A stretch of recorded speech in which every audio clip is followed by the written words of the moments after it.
Morning, how are you? It's been a long time, I know, but hubby and I had some time together. We actually decided to do a long walk, and when I say a long walk, it was 103 miles in 8 days. We did the Hadrian's Wall half walk and then finished off coast to coast. So yeah, we were really proud of ourselves.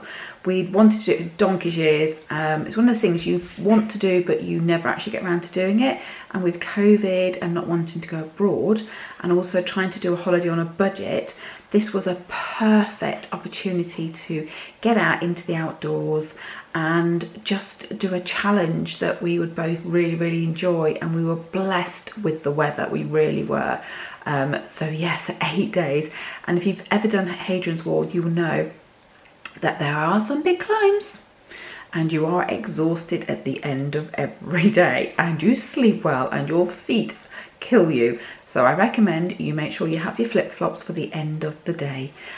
But it was just perfect, you know, with COVID and being stuck in the house, especially me working from home, going out into the great outdoors. We had beautiful weather, some places a bit warm, but it was still stunning. Get a really good backpack. My rucksack is brilliant. It's got the sort of the mesh on the back, so even when you're carrying all your stuff around, you don't feel like you're getting the weight on your shoulders or on your back. So I do recommend that you do have the right equipment, otherwise you are going to struggle on the walk. And you can do bits of it, you don't need to do it all in one go. We've done bits of it in the past, but this time we wanted to do end to end, and we enjoyed it so much we tagged on the coast to coast because it was only another 8 miles, was it? Oh, you say 8 miles. We're doing 20 miles in the day and it's really hot. It's a long way. That night we were exhausted, and it was the end of the holiday, so end of the walk, and we didn't really care. We just thought we're going to push on.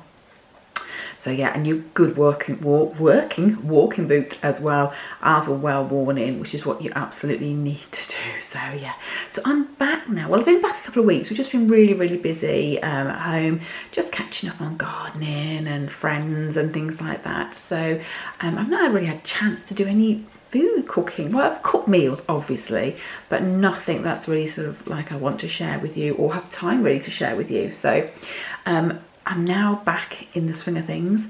I'm going back into the office 1 day a week. I know, I've really enjoyed working from home. It's allowed me to have a much better quality of life, but my 3-hour commute's going back to normal. So I'm looking for really quick and easy meals that I can take to work with me, or have my breakfast in the morning or evening meals. So that's going to be the theme of my recipes over the next few weeks really.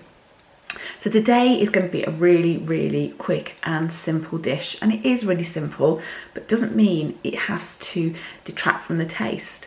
Now, as I said, I'm going back into the office 1 day a week, so I'm thinking about, okay, what can I have in my lunchbox that's filling and is healthy? And the perfect thing for me is an omelette. And it's sometimes nice just to change what you do in your omelette. I'm always having ham and eggs, or a bit of sweet corn. But today I'm going to do something slightly different. And I'm going to have leek and peas.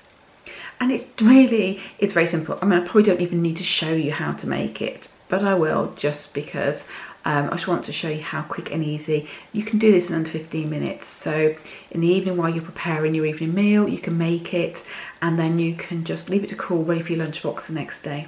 So let me get started with my omelette, and hopefully it'll inspire you to pop some in your lunchbox too. Okay. Right, so the first thing I'm going to do is pop in a onion. This is only a small onion. This is just for me for a couple of days, so I don't need lots of onion. I'm just going to cook that down a little bit.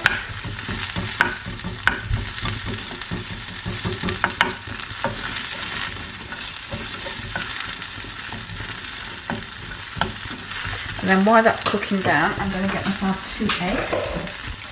So I've got my 2 eggs in my bowl, and then all I'm going to do is add, you see these little dairy leaf triangles? These are the light ones. You can have 5 of these as part of your healthy extra A. I'm just going to pop those in with my eggs. I'm just going to whisk them. So I've got 2 here that are going in. So 1 for each egg. I do love the taste of these, I have to say.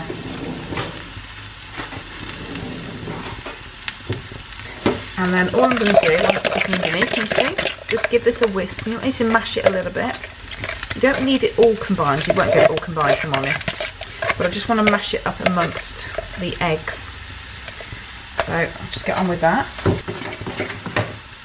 Alright, let's see how my onions are doing. Yeah, just getting a bit of colour. So now I'm going to add in some leeks. These are just frozen leeks. You can use fresh.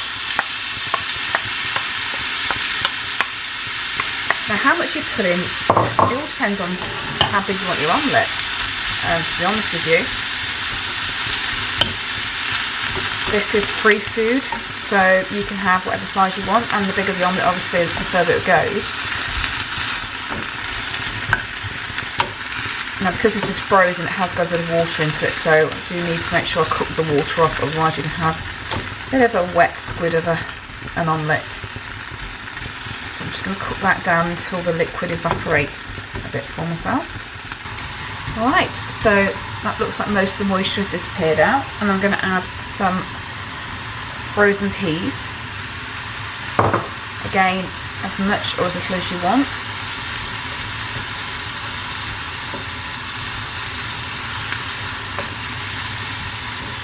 See, the peas don't need cooking, now they're defrosted.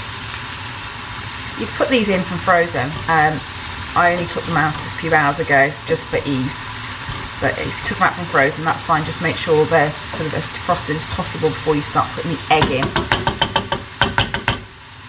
And having frozen veg is a brilliant way of making sure you've got food at hand very quickly. I find if I buy sort of fresh leeks, I might use them a couple of times and then not use them for a day or so. And I'm not sure how fresh, they keep sometimes, so having them frozen in the freezer, obviously you wouldn't have them frozen in the fridge, would you? Just makes it a lot easier for me. Just popping my egg in, and I'm just going to give it a bit of a sort of swizzle just to make sure the egg covers it. And you can see I've got my cream cheese there on top. Now you could use other cheese if you want, but I just love this Dairy cream cheese, and it's all about speed as well. I like lots of pepper. You can add as much or as little as you like.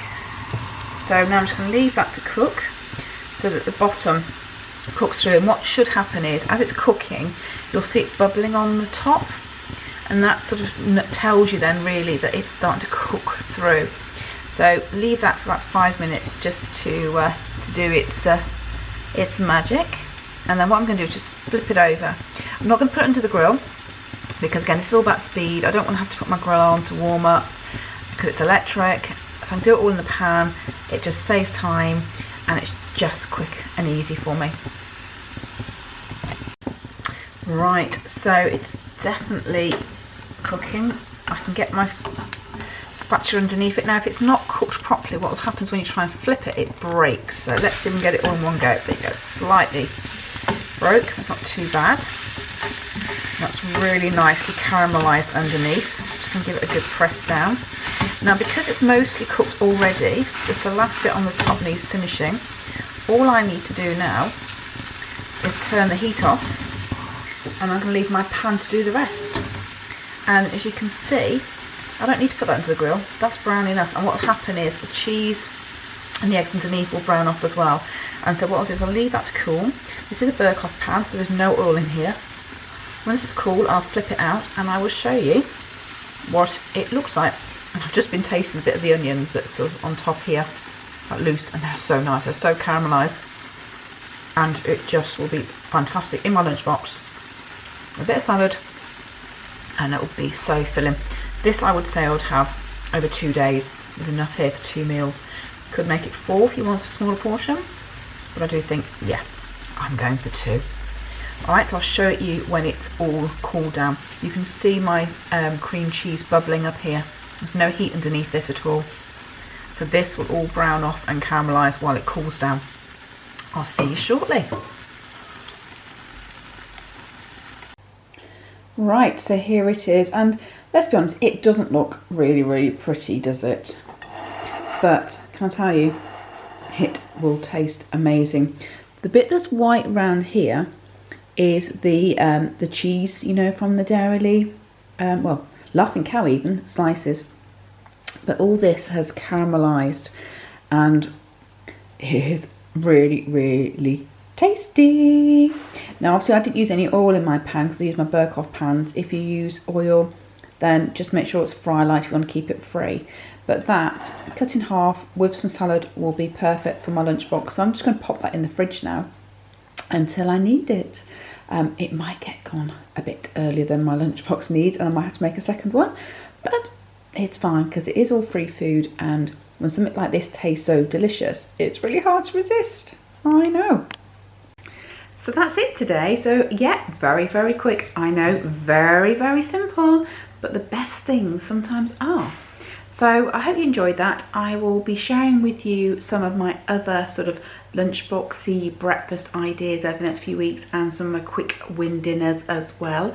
So if you do like that, then please don't forget to subscribe, notifications, and give me a thumbs up.